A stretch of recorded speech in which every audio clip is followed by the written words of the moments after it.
Hello, my name is Bob Tribe, and welcome to Valley to Vietnam. I will be your host today. Valley to Vietnam is a joint effort between the Sacramento Public Library and the Vietnam Veterans of America Sacramento Chapter 500. It's our intent to trace the arc of experience between Sacramento and Vietnam for our local Vietnam-era vets. Today our guest is Kemper, who was with the 174th Aviation Company and did a one-year tour in Vietnam. Eric, thanks for your service. Thank you, Bob. Appreciate it. So, you grew up in this town, but you weren't born here. So you were born... I was born in Elmhurst, Illinois, which is a suburb of Chicago. Okay. And you were born July 8th, 1948? Correct. So you're just about 5 years younger than me. Now this was your mother's hometown? Yes, it was, yeah.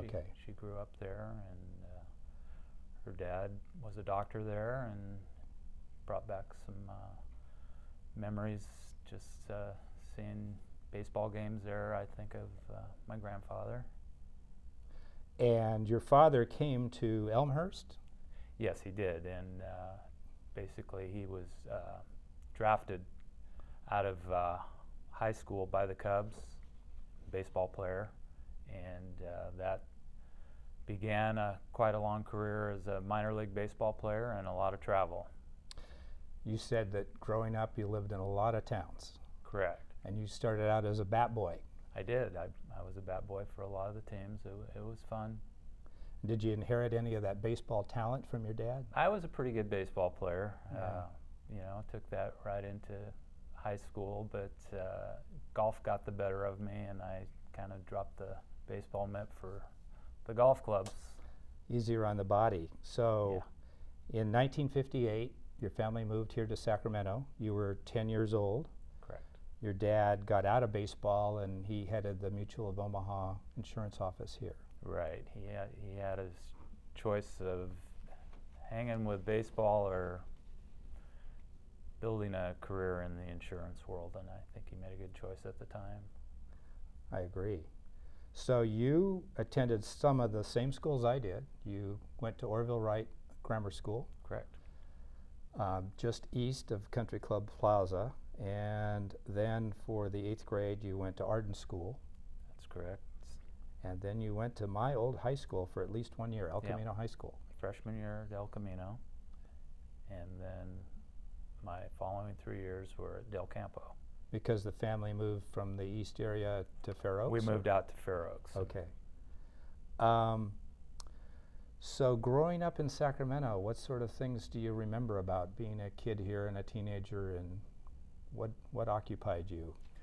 Well, sports were always a big thing, you know, from the little leagues to Babe Ruth and anything to do with sports at the time. We also spent a lot of time on the American River, the old Fair Oaks Bridge. We used to be crazy enough to jump off that. And you were crazy. Yeah. That's a long ways up. Get on our inner tubes and float down to the Watt Avenue area, and sure, it was fun. And then you said you would cruise downtown sometimes, like I used to 5 years earlier. Used to do the K Street. Yeah. Cruise and go to Mel's, and then Mel's Drive-In, 19th and J, a real hangout. Used to go there. Fulton Avenue, go to Harvey's, and Sam's Hofbrau over on Watt Avenue. Country Club Lanes. Correct. You went to all the same places I did. So after graduating from high school, you decided to put off college, and that same year that you graduated in 1966, you were drafted in November of that year. Correct. Okay. Went into the Oakland, I imagine, the induction center there. Went to Oakland, and it was, you didn't know if you were going Army or Marines. They just kind of went right down the line, and Army was where I ended up, and ended up at Fort Lewis, Washington. So you go to Fort Lewis, Washington for both basic training, which was 8 weeks, and then advanced infantry training. Correct. Your MOS, or Military Occupational Specialty, which is what MOS is, was 11 Bravo 20, so that's what? light infantry mortar platoon. I actually qualified with mortars also. Okay. You're expecting to be sent to Vietnam like just about everybody else, but you go where? Germany. Aha. Mannheim, Germany, in fact. Okay. And you're assigned to a mechanized infantry unit there. Correct. Which entails what? APCs, armored personnel carriers, and it was an experience. You got your European driver's license, and then you became a driver of an APC, and that's, instead of walking, you were driving everywhere. Right. So you think, like some of my friends who got sent to Germany, that they're not going to go to Vietnam, but what happens? I thought my tour, or my time in the service, was going to be all in Germany. Typically that's what happened, and about 3 months into my time in Germany, I got orders to go to Vietnam. So now this is October of '67. You fly from Fort Lewis into Cam Ranh Bay in Vietnam, and you have no assignment. You don't know where you're going or who you're going to be with or whatever. Right, I was with no unit, so it was kind of I didn't really know where I was going. I figured I would be in an infantry unit somewhere, and they sent me up north, and eventually I became a door gunner.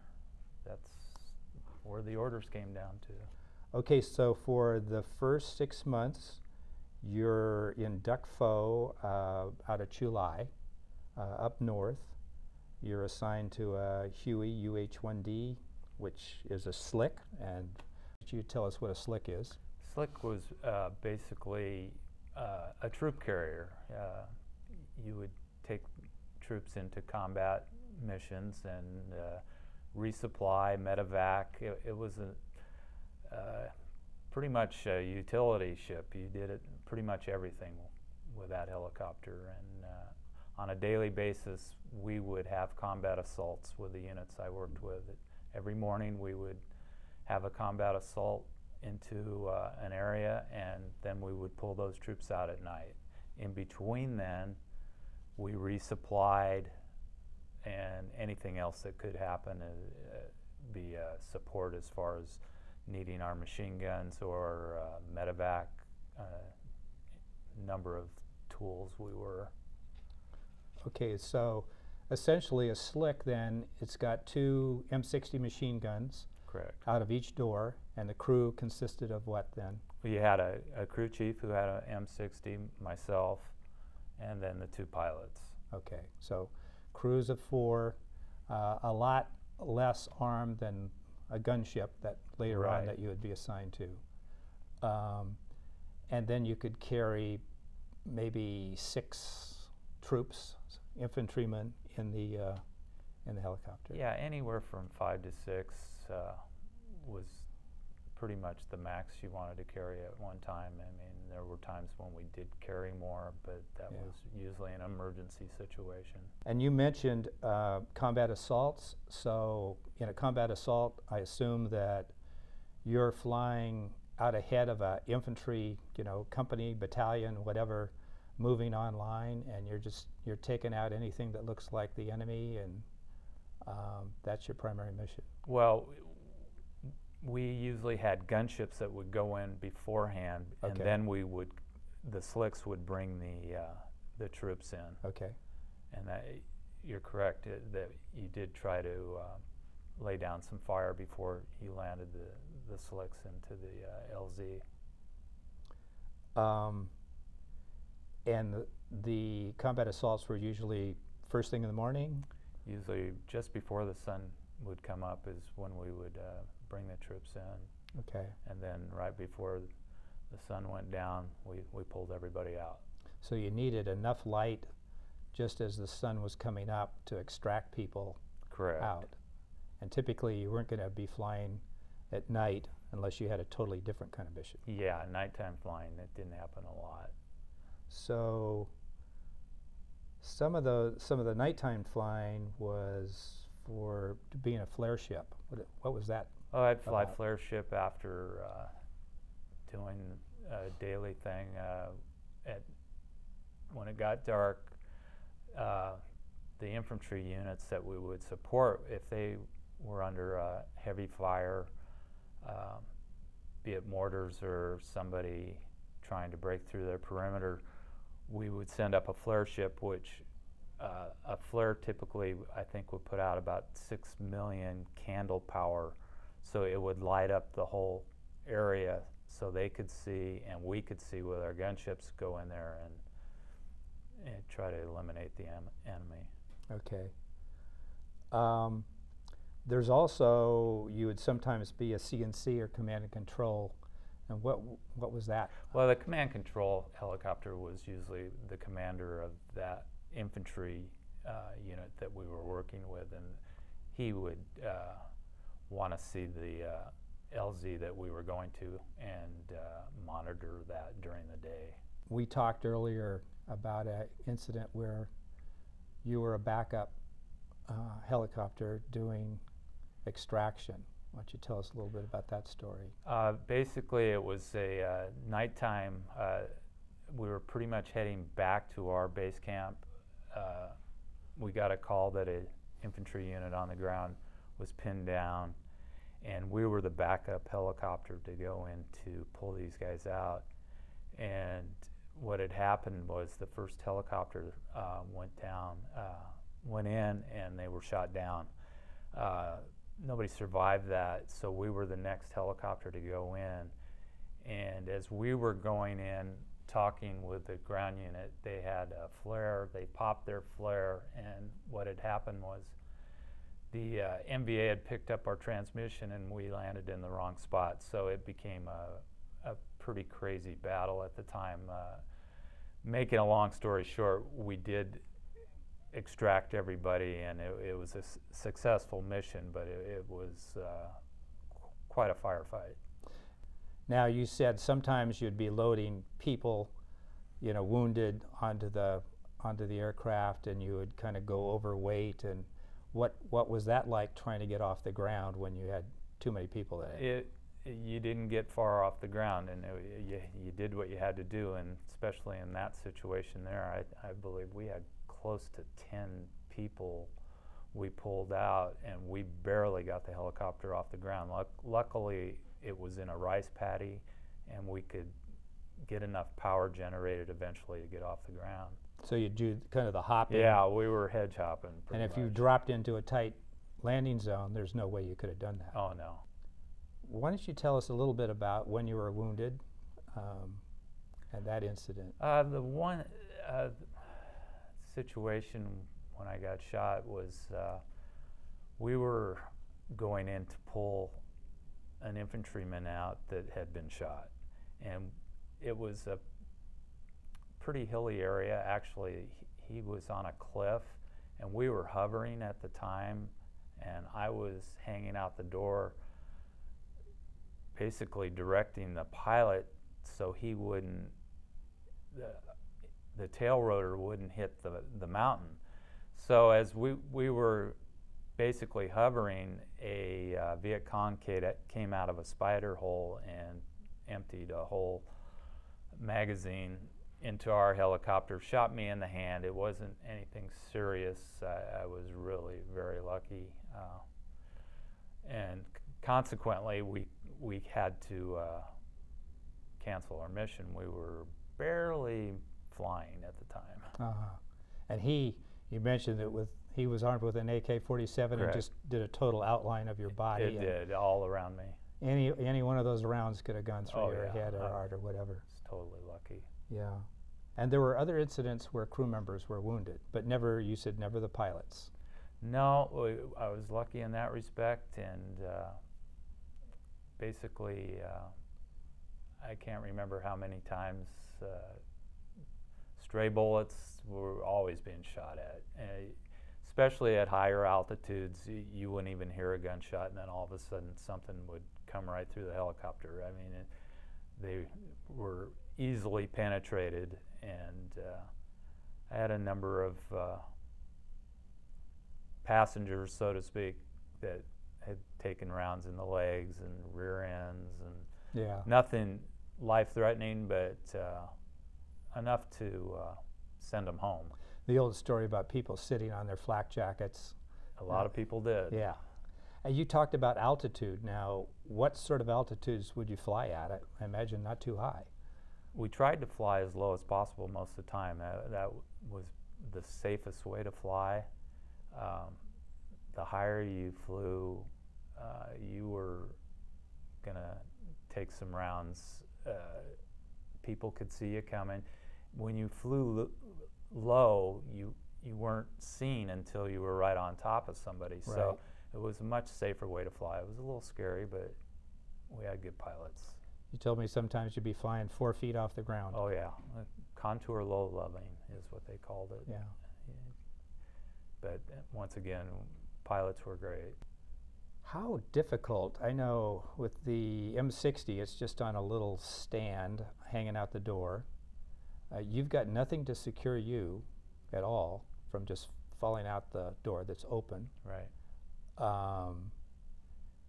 Did you ever have a sense of, being afraid of the height, acrophobia? Or I really didn't. You put so many hours in over time, you lose that fear. The centrifugal force and the speed of the helicopter kept you in. So you got used to it, you adjusted. But if you banked sharply or something, you had to take some sort of precaution, right? There were little areas you could hold on to, so but it was a little scary. When an M60 is just on a little mount like that and it's swinging, I mean, how do you ever hit anything? Are you shooting tracers or what? We carried everything was full tracer, so you could adjust your fire pretty much as you watched your bullets. Right. You got better as time went on. I think it probably takes, in order to do that, it takes someone who's got very good hand-eye coordination, because just firing any of those weapons when they're mounted on the ground is tough enough, but swinging out a door. There's a lot of vibration, yeah. And especially on the mounted M60s when you were in slicks, the gunships were a little different because they were on a bungee cord, so you had a little more control. So you're getting up early in the morning, before dawn, to fly people out. How many sorties would you be doing a day? It would probably run 8 to 10 on back and forth, getting meals, getting ammunition. 9 times out of 10, unfortunately, somebody was getting medevaced. So it was an all-day mission on a daily basis. So typically, how many hours in a day would you be? I'd say easily 12. Sometimes more. Sometimes more, especially if it was flare ship, then you'd fly up to, however long they needed you. It could be midnight, you might only get 4 hours sleep. So, long days. So it helps to be 19 years old and full of adrenaline. A lot of adrenaline to keep you going, yeah. Yeah. Well, you do this, and then during the last 6 months, you switch from a slick to a gunship. And what's the difference in armament on the gunship versus the slick? The gunships, basically, once again, the crew chief carried an M60, I carried an M60. You had rockets. You also had miniguns, or you could have a 40 millimeter on front. So they were fully armored. Any kind of anxiety? Did you worry about staying alive when you're doing this every day for a year, or? I think it always would enter your mind of, am I going to make it out of here? I think the closer you got to ending your right. tour, you really started to think about it. So yeah, if you weren't scared, you're lying, because that's what kept you alive, was being smart, and it was tough. So that last month, you're particularly kind of worried about all of that. You do, for sure. you know, it's got to be a huge change. Here you are, you know, 18 years old, playing golf, chasing girls, doing the normal sort of things that, you know, 18-year-olds do, and then suddenly you're into 12 to 18-hour days on, you know, combat missions every day for a year. That's got to be a drastic change. You're suddenly, you know, undoubtedly having to shoot people, and that's, you know, a big sort of step for anyone. I mean, that's what's, I guess, the whole basic training and advanced infantry thing is drilled into you to, you know, become an infantryman. Right. But I just sometimes wonder, you know, that rapid change from one to the other, but just as rapidly you're doing this and then suddenly you're on a plane home, and the next day after combat you're suddenly a civilian. That's the way it happened for me. It was 1 year and then 1 day back, and I was out of the service. So there's no debriefing, there's nobody telling you, okay, if you've got a problem with any of these issues coming back at you, come and talk to us or anything. You're just... Yeah, we had none of that. Thanks for your service. It was pretty much, and barely got that, I think, at the time. You had kind of a, as you went back to college, you had kind of a negative experience. Yeah, I went back to American River College when I got out, and things were pretty good, and then it seemed that I got into a lot of groups in some of the courses I was taking, and there were a lot of the Army or military protesters in those groups, and I wasn't quite aware of what was going on at the time. So it kind of left me with a sour taste, and so that pretty much ended my college career. Okay. And then, so what sort of jobs did you do after Vietnam? For many years, I was in the restaurant business, anywhere from bartending, waiting tables, managing restaurants, cooking. I did that for probably 20 years. Now you started increasing alcohol consumption, and yeah, you know, I think drinking became a problem when I was in Vietnam, and thinking you can handle things over the years, it became worse and worse, and I could see that between the drinking and finally opening my eyes to what really happened while I was in the military, I needed counseling on both sides. So you sought that? Yeah. And was that through the VA or? The VA, I did counseling for post-traumatic stress, and did that for quite a few years.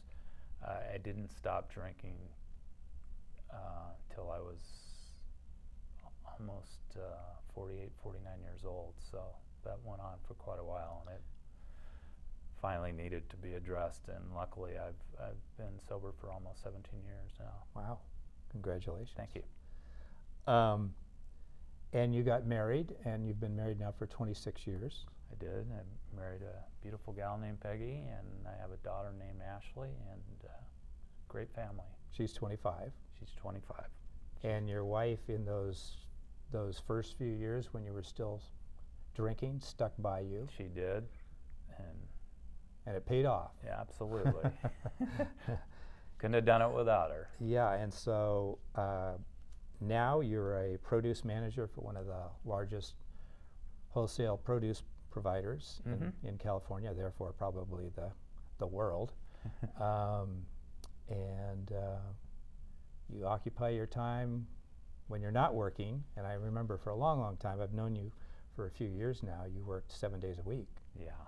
And just lately you've been giving yourself a day off. Yeah, starting to work 6 days a week, and that's good, and we'll get it down to 5. Wow. But it's a great company, and it's been good. Met a lot of good people, and it's worked out well. We talked, I know, about what your life would be like, you know, without going to Vietnam. And you said, you know, if you'd had your choice, you probably would have become a golf pro. You know, not necessarily on the tour, but a teaching pro or something like that. And you had a real gift for playing golf, because I think all that hand-eye coordination that made you a good baseball player and a good basketball player and a good golfer sort of paid off. And so now you still play golf. I do, not as much as I used to, but you know, I still play fairly well. And because I enjoy it. Because of your business, you get to play these great courses. Like recently, you just played the Olympic Club in San Francisco, and I get to play some of the nicer ones. So yeah, that's a good perk. I know when you tell me those courses, I say, "Gee, isn't that private?" And you say, "Well, for some folks." Well, Eric, I really thank you for talking to us today. Is there anything else that you would like to raise at this time? I don't think so, Bob. I just appreciate the interview. And that concludes our time on Valley to Vietnam. I want to thank Eric Kemper for talking to us, and I say welcome home, Eric. And thanks, Bob. You know, I'm proud to be your friend. Thank you. For Valley to Vietnam producer Jerry Ward, director James Scott, and researcher Christy Dentry, I'm Bob Tribe saying farewell, and I look forward to you joining us next week for Valley to Vietnam. Thank you.